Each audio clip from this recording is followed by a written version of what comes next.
నమస్తే, welcome to దండోర media. నేను మీ గోకారి. ఈరోజు మనతో బుడుగ జంగాల హక్కుల కోసం గత 15 సంవత్సరాలుగా పోరాటం చేస్తూ రాష్ట్రమంతటా ఎన్నో ఉద్యమాలు చేస్తూ 3666 కిలోమీటర్లు సైకిల్ యాత్ర చేసి 1200 కిలోమీటర్లు పాదయాత్ర చేస్తూ ఇంకా వాళ్ళ సమస్యల కోసం పోరాడుతూనే ఉన్నటువంటి వ్యక్తి మనతో ఉన్నారు. ఆయన ఎవరో కాదు, ఎలమర్తి మధు గారు. ఆయనని ముందుగా వెల్కమ్ చేస్తాం. నమస్తే అన్న. నమస్తే. ఎలమర్తి మధు గారు గురించి నాయకుడా ఎట్లా ఆయన గురించి ఎవరైనా అడిగితే బుడుగ జంగాల కులం నుంచి కొంత ముడుపులు ఆయనకి ఇచ్చారు, కానీ ఆ ముడుపులు ఆయనే తీసుకున్నాడు కానీ సంఘానికి మాత్రం ఏం చేయలేదు అనేటువంటి ప్రధాన ఆరోపణ విమర్శించేటువంటి వ్యక్తులకు ఏం పనిపాటు ఉండదు.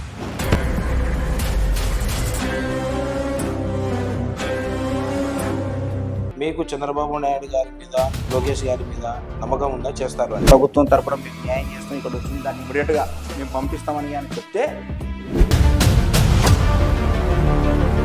మాల సామాజిక వర్గానికి చెందినటువంటి నాయకులు ఎస్సీ వర్గీకరణ చేస్తే మాకు నష్టం అని చెప్పేసి వ్యతిరేకిస్తున్నారు. వర్గీకరణ జరిగితే ఈ హక్కుల పోరాట సమితి పెడితే మన హక్కుల కోసం మనం పోరాడాలి, లేకపోతే మనం బాగుపడాలి, ఏదో ఒకటి చేయాలా వీళ్ళ కోసం అని మీకు అనిపించట్లేదు కదా. అనిపించినప్పుడు ఆ వ్యక్తి ఎవరు? మీకు స్ఫూర్తినిచ్చిన వ్యక్తి? మాకు హక్కుల పోరాట సమితిని స్థాపించినటువంటి వ్యక్తి.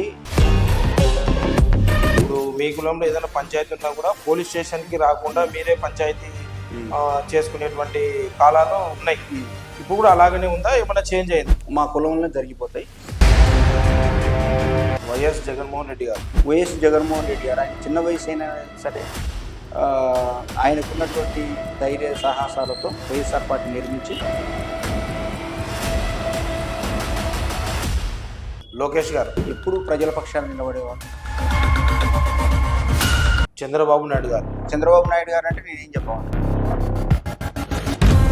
పవన్ కళ్యాణ్ గారు ఇక అతను ఒక సినీ ఫీల్డ్ నుంచి వచ్చినటువంటి వ్యక్తి. ప్రజలకు సంబంధించినటువంటి విషయాలలో ఏదన్నా కానీ అంత పూర్తి స్థాయిలో అనుభవం లేదు. మందకృష్ణ మాదిగ గారు, డాక్టర్ బాబాసాహెబ్ అంబేద్కర్ గారు ఆయనను చూడలేదు, కానీ ఆయన రూపంలో ఈయనను పంచుకోవచ్చు.